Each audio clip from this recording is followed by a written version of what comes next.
Francis Ngannou vs Tyson Fury boxing match is set for October 28 in Saudi Arabia. Ngannou's hunger for a boxing match was one of the key points in his decision to part ways with the UFC, while still holding the heavyweight title in the promotion. UFC management wasn't allowing their heavyweight champion to pursue a boxing match while under contract with the promotion. When he became a free agent, he signed with the Professional Fighters League. With his new PFL deal, Ngannou will fight MMA bouts for the promotion, and also will have the freedom to compete in boxing, along with a role as the new PFL Africa chairman and minority equity owner. Criticized by many for the choices he was making, the athlete stuck to his beliefs, and his decision is finally paying off. The bout was finally announced. Francis Ngannou vs Tyson Fury boxing match is official and set for October 28 in Riyadh, Saudi Arabia. This guy is supposed to be the hardest puncher in the world. But let's see how he reacts when he gets hit by Big GK. I'm looking forward to showing that the Gypsy King is the greatest fighter of his generation. It's gonna be a fight for the ages, said Fury in a press release about the event. What do you think? Does Francis Ngannou has a chance against Tyson Fury in a boxing match? Jones vs Miocic confirmed for UFC 295.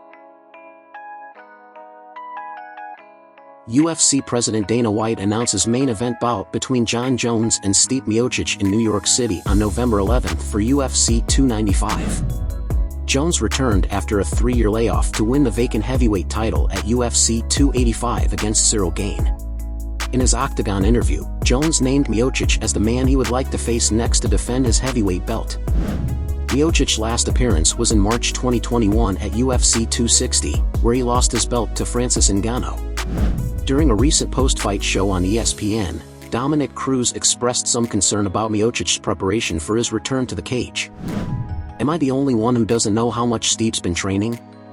Have we been seeing videos of him training a lot? Where's he been? Is he doing martial arts against trees? Because he's facing a giant man that can fight, and it's not a fire. I'm just wondering. You're not fighting a fire. Have you been fighting humans in the woods?